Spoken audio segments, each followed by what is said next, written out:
now I've gone through and kind of placed hull paneling out through the rest of the ship here, at least for the main body. Haven't done the drive pods yet. We'll work on those in a moment. And I wanted to just make a special note here. In the back, I did something just very slightly different, where we've got the paneling going on like normal. Different pieces here, but then on the interior I took and made one entire kind of chunk section here, so this is going to feel like one big solid piece, and this is going to be the core surrounding the main drives here. And my idea here is that these are going to be the drives that are going to be kind of main propulsion. They would be things for use in space, as well as as well as in atmosphere. And then the ones here on the drive pods are going to be more akin to like thrusters. So these are going to be kind of atmospheric air breathing drives. We're going to have a bit of an air intake on the front, and we're going to have a number of different thrusters. Now these also would be useful in space, as they could be used for something like redirection of the ship to change attitude and whatnot. But out in space, the main propulsion is going to be off of this main drive back here. All right. So in addition to the difference that is right there, let me go ahead and hide the engines or the drive pods so we can see. The astute among you might notice that one of these groups of panels is not like the others, and that's going to be this one right in here. And the reason that this one is different, and the reason that it will look different to you, is that it has more edges. And the reason it has more edges is because this doesn't use any edge weighting. And so these are going to be sections that we're going to use in conjunction with MeshFusion to create the mounts and the rotors for the drive pods. And if you're going to use MeshFusion, once you engage MeshFusion, you lose any edge weighting on that particular mesh. So we're actually going to take these panels and I'm going to cut them out of right here. I'm going to create a new mesh item, which I will call drive mounts. And I'm going to paste these in, and actually I'm going to turn off symmetry, and I'm going to get rid of one of these because we're just going to work on one side for the MeshFusion, and then once we're done with the MeshFusion work, we will take and freeze and mirror over the stuff to the other side. All right, so the other part of this is going to be kind of the mid-section of the drive pods, which, again, right now I have mirrored, but I'm going to take and delete one side.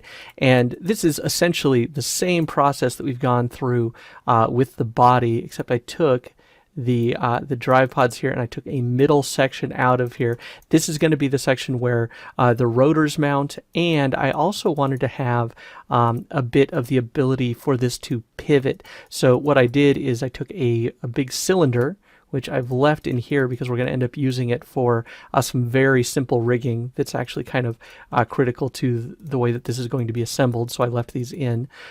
So this cylinder was just taken, and then the interior pieces of this drive housing were deleted, and then I just bridged in the cylinder where it intersected the drive housing. So real basic stuff, same kind of stuff we've been doing through the rest of the body of the ship here. But what we're going to do is we're going to create a cylindrical rotor here. So based off of the center of the ship, so the main body, the engine will be able to rotate kind of in this direction, so like this, and then within the engine itself here, since we have this big area with this rounded part, we'll create a little bit of a housing that will get this kind of rotation. It won't be on that axis, it'll be off the axis of this guide layer, but we'll get to that when we get there. So what we need to do right now is create two MeshFusion pieces, one for the body that has the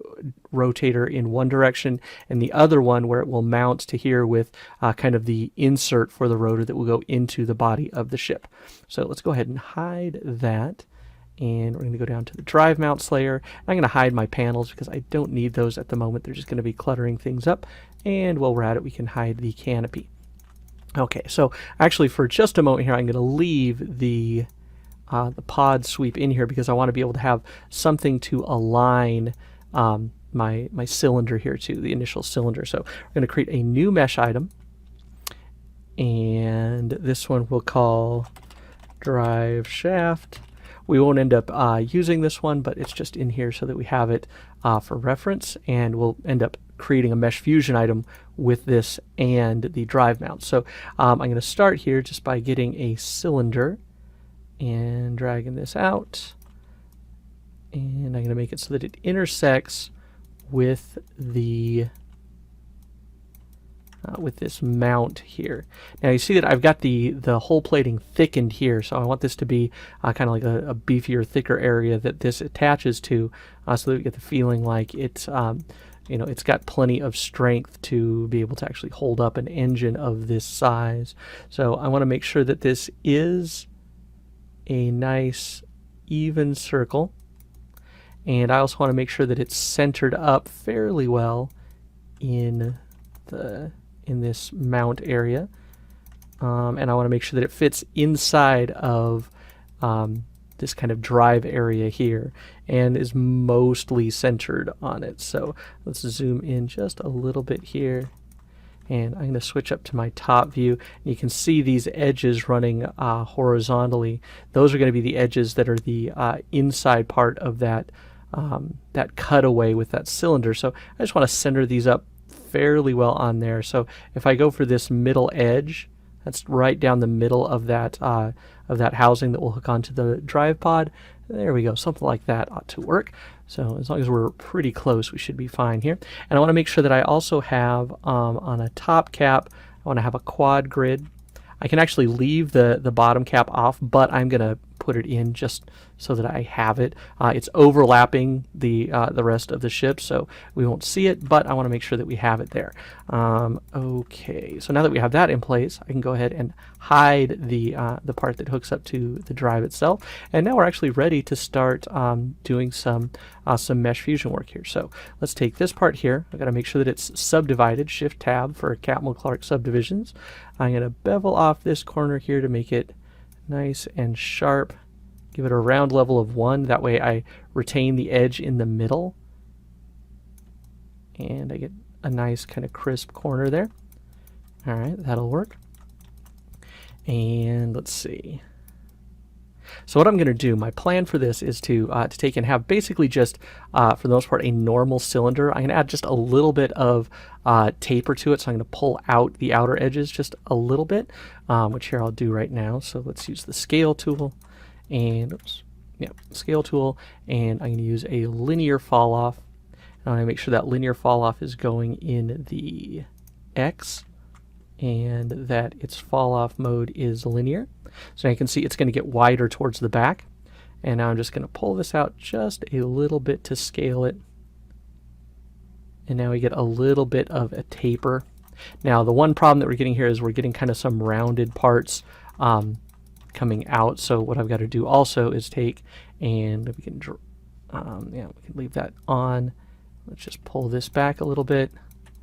And since I'm back here, I'm going to go ahead and take and bevel this edge as well, just to make sure that we don't get any kind of weird roundness coming off of there. So now we get something, I think, a little bit nicer shaped there. All right, so now we're going to continue on here. We're going to take this middle section here, shift and the close bracket to kind of close the selection. Let's turn off our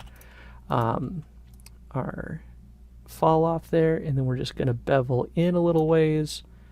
And this is going to be fairly thick piece here. This is just kind of my outer ring. I'm going to put some details onto this here. So I'm actually going to have another MeshFusion item that will cut away a center kind of core that we'll be using where the shaft from the drive pod itself will insert. But that ought to work for this. Okay, so we're ready to actually start assembling this. So I'm going to select both of those pieces, go to Fusion, make a new Fusion item, and we'll call this engine mount, which is fine. New Fusion item. And if you're not seeing the Fusion displayed here, go to your views and make sure that you check Model Fusion and turn that on, and that way you'll be able to see what's going on here. Now I can see right now that my little edge here is very, very shallow, so you can see my strip width is set to 1% when I select the engine mount. I'm going to increase that to maybe 2.5%. A little bit of rounding there, not too much, but a bit. I think something like that is going to work fairly well. So now what I'm going to do is create a series of insets kind of cut along this rim, and then some other pieces that will attach in around the edges, and then also an inset right down the middle that will cut all the way into the core of the ship. And if I bring in the internals, what I'll want to see is I want it to cut in all the way to where it's almost meeting the interior rooms, but not so far that it is going to hit them. That way I have a good range of motion where that kind of like a piston can extend and contract. All right, so let's go ahead and do that. So I'm going to start just by selecting this loop of polygons right here, and I'm going to center my work plane around them. So we'll set the work plane to the selection, and now you can see we've got everything nice in the middle of space here. And we're a little bit off on orientation, but that's okay because we're going to just basically use this to create a radial array around here, or a couple of them rather. So let's go in now, and I'm going to create a new item, and I'm not going to bother naming these extra meshes just because they're only going to be here for a short time. And now what I'm going to do is zoom way in here, and I'm going to create a little tapered cube, and we're going to just place this right at and intersecting the edge of this. So I'm going to let it cut almost all the way into the center here, so maybe something like that. And then on this side here, what I'm going to do is pull this down so that we get kind of a graduated stepped cut down there, giving us a little bit of a kind of a diagonal. All right, so I think that is going to work. I'm going to go ahead and subdivide that, and I'm going to add in some sharpening at the edges because I want to have a nice sharp piece here. Okay. And then again, shift and the close bracket key to close off my selection. And then I'm going to get this with a fall off, with another linear fall off. And we're just going to take this section here and pull it down quite a ways. Maybe something about like that, I think ought to work. So this is going to cut into the body of this here, and we're going to give this, these machined little cuts. So let's go ahead and take this, and I'm going to now duplicate it because I need a whole array of these. So we'll go to duplicate, radial array, and my default here is 12. Let's actually click and see how that works. Actually, that's not bad. So I think I'm going to leave that at 12. But before I do that, let's go ahead and undo that. I'm noticing that I didn't add in any extra support edges through here. Oops. Let's go ahead and turn our fall off, and I'm going to add in some extra loops right through there. I don't need these extra ones, so I'm just going to get rid of them. No need over complicating this. Okay, there we go. So now we'll again go back, radial array, and I know that that looked pretty good. Let's set this to 12 and go ahead and click apply, and there we go. All right, so now all I have to do is in item mode select this, go down to my Fusion tab, make it a subtraction, shift click on this cylinder, this housing, and click trim. And there you go. So now we've got those parts cut in. Now I can actually hide this so that we can see a little bit better what it's going to look like. And I think that's looking pretty much exactly like I wanted it to. So the other thing that I'm going to add is a series of a little bit wider kind of bridged off little chunks here. So let's again go in here, make a new mesh item. And this one, we're going to go ahead and create another cube. And I'm going to start with everything kind of in the same general orientation, but then we're going to move it over so that they're in between and staggered. So I'm going to have only 6 of them, and they're going to be, instead of lined up with these cuts, they're going to be in between every other space. So let's go ahead and create these first.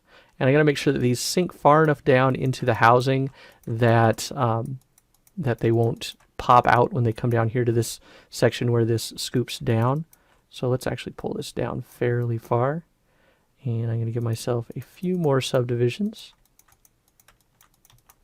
And then just like I had done with the other one here, let's go ahead and select this, and I'm going to do a linear fall off on the Y. And this time I'm just going to use my scale tool. I'm just going to scale this out, subdivide it, and again go in with a few sharpening edges. Now these I'm actually going to see more directly, so I'm going to clean them up just a little bit more than the other ones, because it isn't just an inset, it's actually going to be visible. At least the top part of it will be. So I think that works pretty well. All right, so now I'm going to go ahead, same thing, I'm going to create a radial array. So let's go into duplicate, radial array. This time I'm only going to do 6, and I'm going to apply that. So now we've got them, but they're in the wrong orientation. So what we'll do is drop everything, use the rotate tool, and I'm just going to rotate those. I want to get a good spot here so that they're in between. And yeah, I think something like that works pretty well. Okay, so now I'm just going to go again to item mode, go down to the Fusion tab, and we'll make this an addition. And then we don't have to select the meshes that it's going with, because it's automatically going to attach to the other main items, which are the cylinder here and the hole plating. So we can go ahead and deselect that. We can hide this so we don't see it. And there we go. So now we've created some more complex form on this instead of just having a real simple cylinder. Okay, so last thing that we're going to do here is create a cylindrical cut into this. So let's make another Fusion item. This time we're going to make another cylinder. I want this to be fairly wide, but I want to make sure that it is even and centered up. And then we'll just extend it out a little ways. And then, like I had said before, here, let's go ahead and reset the work plane and bring in our interior here so we can actually see where this is going to cut in. And I dropped the tool, but that's okay, because all we have to do is scale this and then add a few extra subdivisions. So let's scale from right here and just pull that back inside. Make sure that I am leaving plenty of room, which I'm fairly certain we are. And that ought to work. And I'm just going to take and kind of orient this so it's a little bit more straight up and down. And we're going to duplicate this too. So I'm going to go ahead and take and duplicate this item. And I'm going to call this item drive pod shaft, and that's going to go into the other drive shaft up there, but we're not going to do it quite yet. So let's go ahead and hide this. We'll select this guy here, make sure we got the whole thing, shift tab. We're going to need a few extra edges, I think, here and through here. There we go. And now we go to item mode. We'll make this one a subtraction. Then we shift click on both the cylindrical base here as well as the item itself. And we click trim. Now you can see that there is going to be a slight problem here, and I wanted to show this so that we can see what's going on and we can fix it. You can see this way we cut straight through the item, which could be okay. But since we currently have the ability to do this, what we're going to do is we're going to extend this inner portion here of the fuselage, or of this piece of hull plating rather, and we're just going to take this whole bit here and we're going to straighten it out. We're just going to pull it out so that it covers the inside edge here. All right, so we're going to take in move tool, just pull this back. Now this may start to bog down if you do this here in the Fusion view. So what I'm going to do for the moment is hide my Fusion item, which is the engine mount. And that will allow me to have a little bit more fluidity with my working here. And you may want to also turn off Fusion mode if that helps too. So let's go ahead up here to default, just model base. And it's not helping too much because it is making the calculations in the background. So you have to understand that we're not just moving parts now, but we're moving parts and interacting with a subdivision Boolean at the same time. So, it's understandable if it takes a little bit longer. All right, so now we've got that back far enough. I'm just going to use my scale tool to flatten it out. And again, we'll be a little bit patient. We'll give it a second here. I just clicked and dragged to the left, and we'll give it a second to catch up. Alrighty, that works, except we are overlapping just a little bit, so now I can take and pull this back in just a little bit so that we're not overlapping the interior of the ship. That ought to work. And now I'm just going to select the loop through here.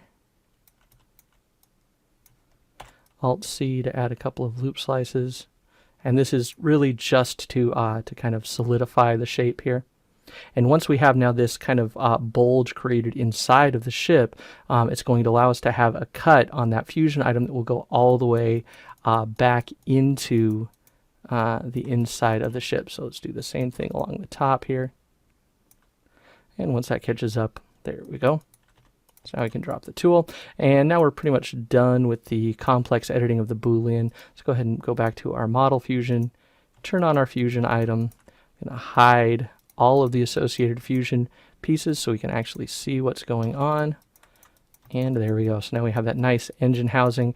We've created kind of this nice big piece inside here that is going to kind of give us, if we ever have any exploded shots, we can actually see the housing where this big heavy engine is going to fit. And now we're pretty much ready to go on this piece. So you can do the same thing on the opposite side, so where it's attached to the body of the ship. However, you don't necessarily have to use fusion items in that case, because really all we need is to have this drive pod shaft, which will extend out and attach to the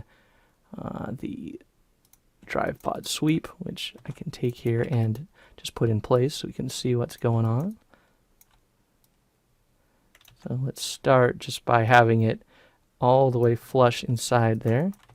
And then I'm going to deselect half of it, just move the other half out, kind of just generally to meet the other part there. And now you can see we've got these two pieces. And the cool thing about this is, since we've created this with all this depth, now this allows us to actually have some range of motion for these drive pods. So if I want to extend them out, I know I can extend them out fairly far. We'll have to keep some inside of the housing there, but I can extend these out quite a ways without having to worry about if they're going to fall out of the ship. And then I know exactly what my range of motion is. And it looks like I've got about 3 meters of in and out space, so about 10 feet of possible movement. And then on top of that, these are going to be able to pivot and rotate. So that pretty much does it for this part. We're going to go around and do the same thing that we've done with the hull plating and create the plating around the engine. I'll just do that here in between videos, follow the same process, and then we'll move on to actually creating some of the engine and weapon details throughout the ship. So that does it for this one. Thanks, and I'll see you in the next lesson.